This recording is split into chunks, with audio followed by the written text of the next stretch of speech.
Hello student, मैं हूँ Ranjana Verma from R Verma coaching classes, Ranjana's coaching classes.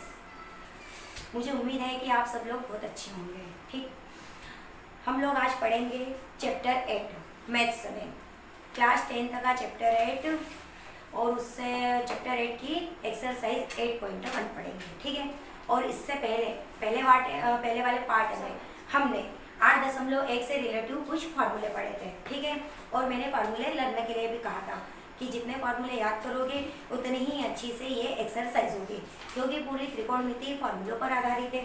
ठीक, फार्मूले के बिना त्रिकोणमिति हो ही नहीं सकती है। अब आज हम 8.1 के सवाल पढ़ेंगे। ठीक है, सवाल उनको सॉल्व करेंगे, लेकिन इससे पहले जो मैंने फॉर्मूले बताए थे उसका थोड़ा सा रिवाइज कर लेते हैं, बोल के मैं बता देती हूँ। ठीक, और अगर तुमको याद करना हो तो फार्मूले इसके पहले वाले पार्ट में जाके देख लेना, उसमें पूरे मिल जाएंगे और उसको अच्छे से याद करना। अब त्रिकोणमिति हमने पढ़ा था, त्रिकोणमिति का परिचय। त्रिकोणमिति के परिचय में हमने क्या पढ़ा था कि भाई त्रिकोणमिति बोलते किसको है, तो किसको हम बोलते हैं, त्रिभुज रहता है, उसकी भुजाओं और कोणों के बीच संबंधों का अध्ययन करना, उसे बोलते हैं त्रिकोणमिति। ठीक, और त्रिकोणमिति कहा तो उसमें हमने समकोण त्रिभुज भी पढ़ा है, और समकोण त्रिभुज किसको बोलते हैं बेटा, जिसमें एक कोण कितने अंश का बनता है, 90 अंश का। ठीक, जिसे हम इंग्लिश में क्या बोलते हैं, राइट ट्रायंगल बोलते हैं, जिसमें एक एंगल कितने डिग्रीज का बनता है, 90 डिग्रीज का। जैसे कि हमारे पास ये त्रिभुज है भी बना हुआ, और इसमें एक कोण कितने अंश का बन रहा है, 90 अंश का। 90 अंश का कोण बन रहा है, उसे हम बोलते हैं समकोण त्रिभुज। समकोण त्रिभुज का पढ़ा तो उसमें हमने कर्ण भी पढ़ा, आधार भी पढ़ा और लंब भी पढ़ा, किसे बोलते हैं, ये अभी सॉल्व करेंगे, उसमें एक बार और आ जाएगा। और त्रिकोणमिति में फॉर्मूले बताए तो उसमें sine cos tan cosec sec cot, तीनों चीजें बताई थी। साइन कोस टेन का फॉर्मूले क्या होते हैं, और साइन कोस टेन के अपोजिट कोसेक सेक कॉट होते हैं। तो इनके फार्मूले भी पढ़ चुके हैं और मैंने बता दिए, लेकिन फिर भी एक बार मैं बोल के रिवाइज करवा देती हूँ। साइन क्या होता है बेटा, लंब बटे कर्ण। कोस क्या होता है, आधार बटे कर्ण। टेन क्या होता है, लंब बटे आधार। और साइन का अपोजिट क्या होता है बेटा, कोसेक होता है। तो साइन का अपोजिट कोसेक होता है, तो कोसेक क्या हो जाएगा बेटा, कर्ण बटे लंब। और कोस का अपोजिट क्या होता है, सेक, तो सेक क्या हो जाएगा, कर्ण बटे आधार। और टेन का अपोजिट क्या होता है, कॉट, तो कॉट हमारे पास क्या हो जाएगा बेटा, कर्ण बटे आधार हो जाएगा। ठीक है, सॉरी, कर्ण बटे क्या हो जाएगा, लंब हो जाएगा। इतना हम पढ़ चुके थे, और इसकी मैंने छोटी सी ट्रिक भी बताई थी। छोटी सी ट्रिक क्या बताई थी, लाल बटे कप का, है ना। छोटी सी ट्रिक क्या मैंने बताई थी बेटा, लाल बटे कप का। तो लाल बटे कप का, तो इसमें साइन कोस टेन, अगर तुमको फॉर्मूले नहीं याद हो रहे तो ये ट्रिक के अकॉर्डिंग याद कर लो। ठीक है, तो साइन क्या हो जाएगा, लंब बटे कर्ण। कोस क्या हो जाएगा, आधार बटे कर्ण। टेन क्या हो जाएगा, लंब बटे आधार। और इसके अपोजिट कोसेक सेक कॉट होते हैं, तो उनमें उल्टा कर देंगे। ठीक है, कोसेक सेक कॉट में क्या जाएगा, उल्टा आ जाएगा कि भाई कोसेक सेक और कॉट, लाल बटे कक्का है तो कक्का बटे लाल कर देंगे। ठीक है, कक्का और डिवाइड में क्या आ जाएगा, लाल आ जाएगा। ठीक, तो कोसेक क्या हो जाएगा, कर्ण बटे लंब। सेक क्या हो जाएगा, कर्ण बटे आधार। कॉट क्या हो जाएगा, आधार बटे लंब। ठीक, ये इतना मैंने बता दिया था। ठीक, अब इससे रिलेटिव ये जो फॉर्मूले है इनसे रिलेटिव एक्सरसाइज है, और ये फार्मूलों का उपयोग किसमें करेंगे, 8.1 में करेंगे। तो कर रहे हैं हम 8.1 का फर्स्ट सवाल, और ये जो सिलेबस में करवा रही हूँ ये NCERT का है। ठीक है, NCERT का है, उनके लिए बहुत ही काम के सवाल है। सॉल्यूशन करो बहुत अच्छे से बेटा, सॉल्यूशन कोई टफ विधि नहीं है, एकदम आसानी से करवा दूंगी, और तुम लोग प्लीज लाइक और शेयर जरूर करना। अब बेटा पहला सवाल हमारे पास क्या है कि त्रिभुज ABC में जिसका कोण B क्या है बेटा, समकोण है। त्रिभुज का नाम हमें दे दिया है ABC, तो त्रिभुज हम लेंगे और उसका नाम ABC ही देंगे, क्योंकि क्वेश्चन में हमसे ही कहा गया है। और AB की वैल्यू भी हमें दी है। AB की वैल्यू कितनी दी है, 24 सेंटीमीटर। और BC की वैल्यू हमें कितनी दी है, 7 सेंटीमीटर। तो निम्नलिखित के मान ज्ञात कीजिए। तो फर्स्ट सवाल हमारे पास क्या है, साइन ए और कोस ए। तो इसकी वैल्यू निकालेंगे, तो साइन में लंब कर्ण और किसकी आवश्यकता पड़ेगी बेटा, आधार की भी जरूरत पड़ेगी। तो पहले तो जो दिया है उसके अकॉर्डिंग ड्रॉ बनाते हैं। ठीक है, त्रिभुज हमारे पास क्या है बेटा, ABC। समकोण कहाँ है, तो जो भी हम त्रिभुज बनाएंगे वो समकोण बनाएंगे। ये समकोण मैंने पहले से ही बना के रख लिया, ठीक है। ये समकोण त्रिभुज अपने पास क्या है, ABC, जिसमें कोण B क्या कहा है, समकोण। तो हमको नाम ऐसा देना है कि B बिंदु पर क्या आ जाए, समकोण। तो ये त्रिभुज हमने बना दिया, ठीक है। और समकोण कहाँ पर बन रहा है, यहाँ पर। समकोण मतलब कि 90 डिग्री का, 90 डिग्री का अगर प्रोट्रैक्टर से आप कोण को मापोगे तो ऐसा एकदम सीधा कोण बनता है 90 अंश का। नहीं पता हो तो एक बार ट्राई करके देख लेना, ठीक है। ये 90 अंश का कोण ऐसा सीधा एकदम बनता है।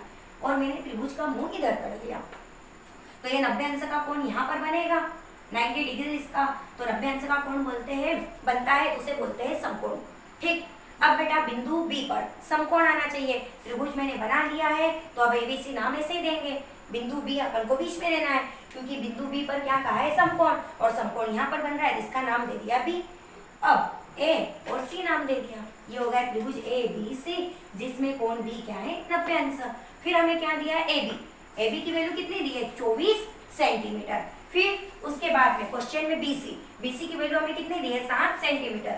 तो BC हमारे पास ये वाला बिंदु लिया हमने, तो BC की वैल्यू हमारे पास क्या आ जाएगी बेटा, 7 सेंटीमीटर। अब कर्ण हमारे पास क्या है, नहीं है, तो निकाल लेंगे।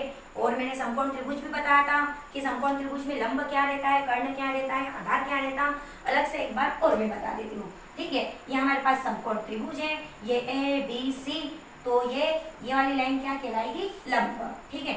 ये वाली लाइन क्या है हमारे पास, लंब। और जिसके ऊपर लंब रहता है उसको क्या बोलते हैं, आधार। तो ये हो गया लंब, ये हो गया आधार, और ये हो गया कर्ण।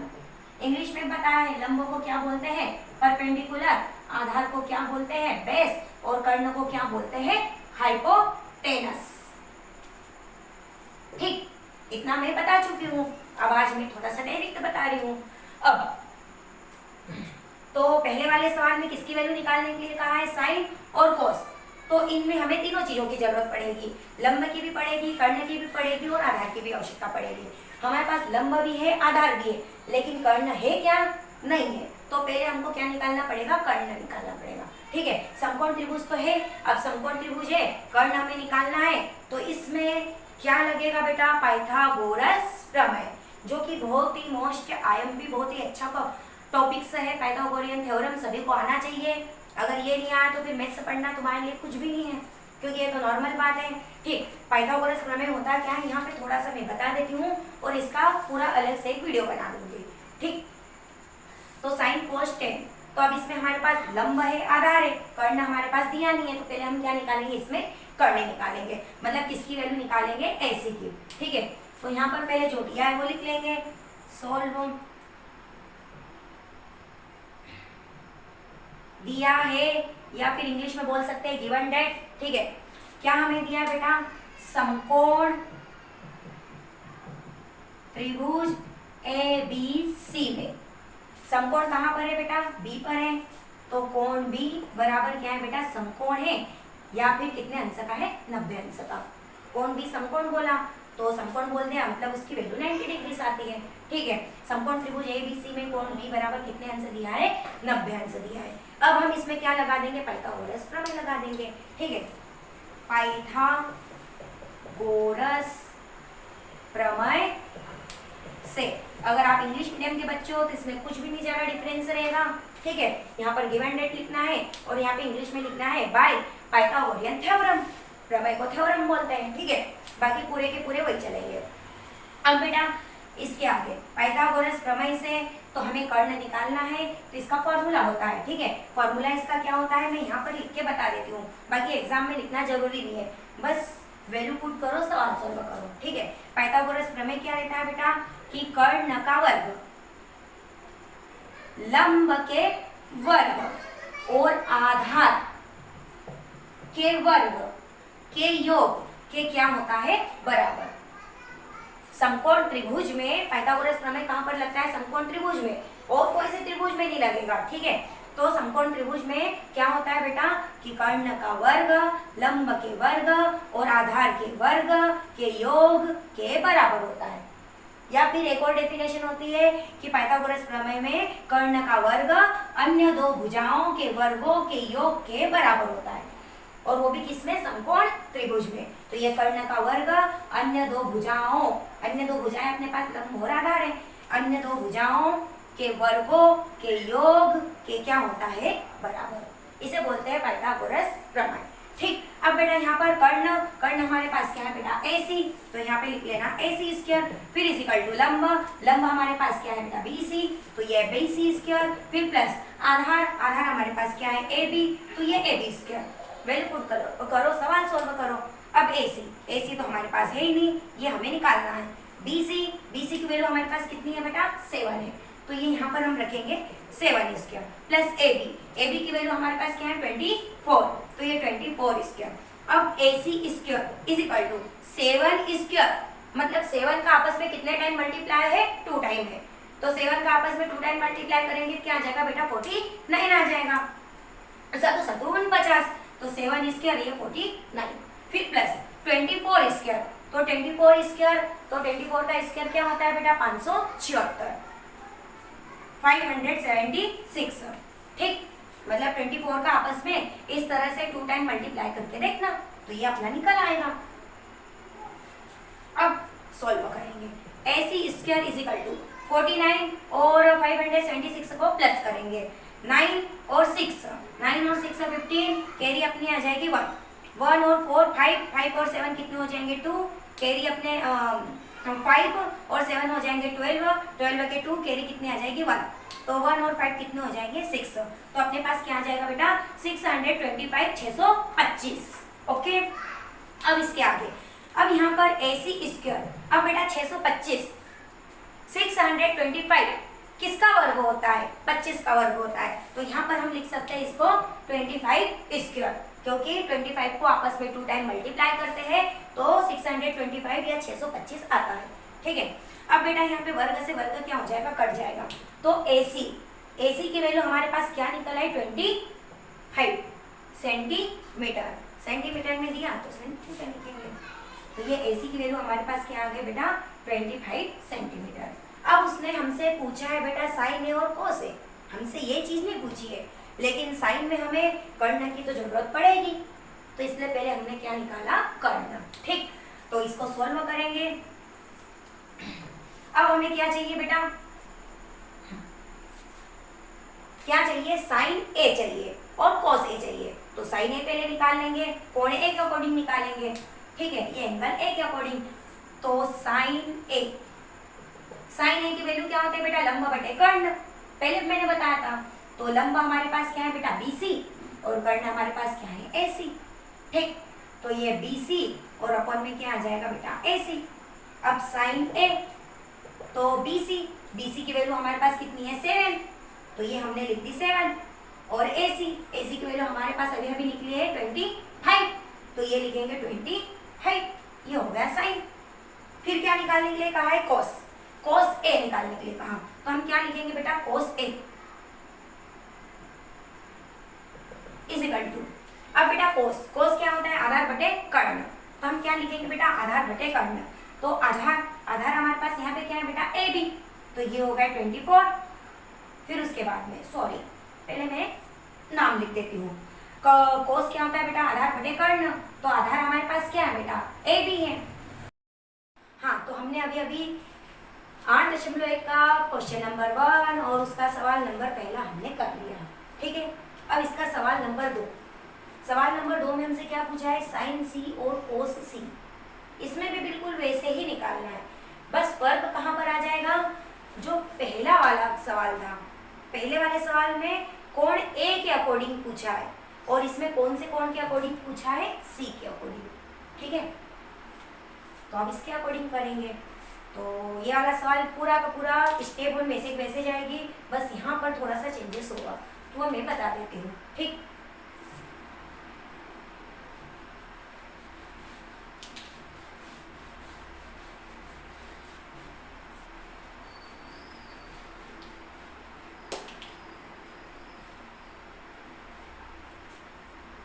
सवाल नंबर सेकंड में हमारे से क्या पूछा गया है, साइन पूछा गया और कॉस, इसमें भी साइन और कॉस ही पूछा, लेकिन अब एंगल क्या आ गया, C आ गया है ना, एंगल कौन सा आ गया C, तो अब हम C के अकॉर्डिंग निकालेंगे आंसर।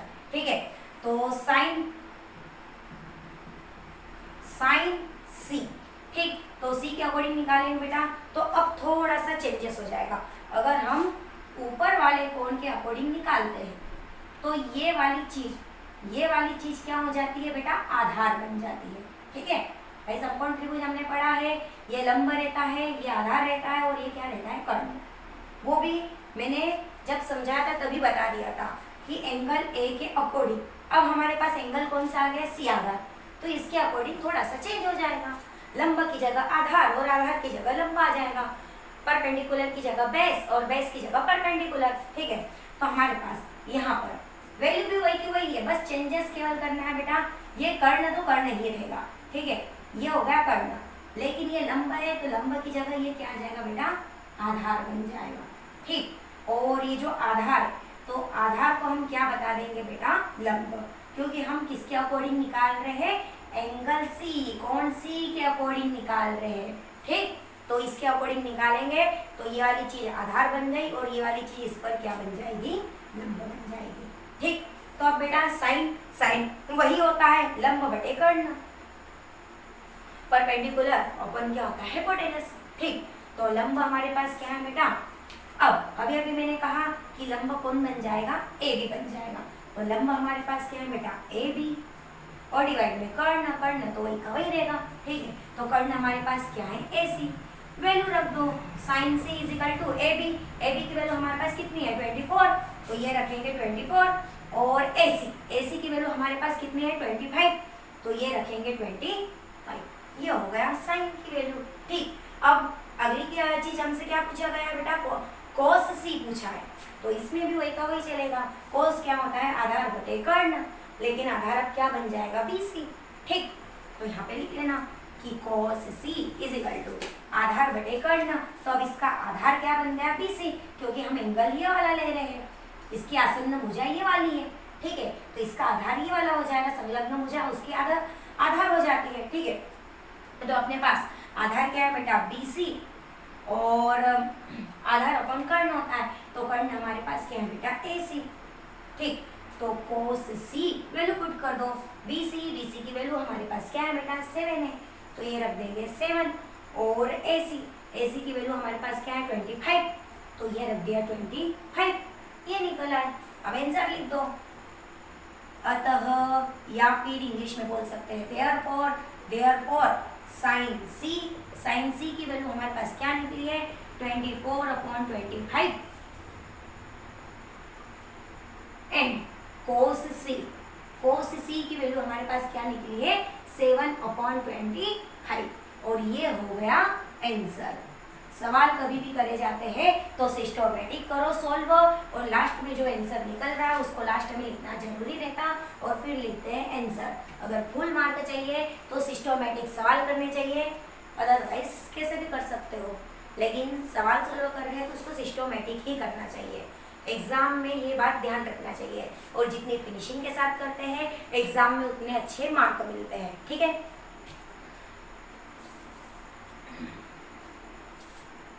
तो सवाल हमारे पास ये वाला था, और हमने इसके दोनों पार्ट कर लिए।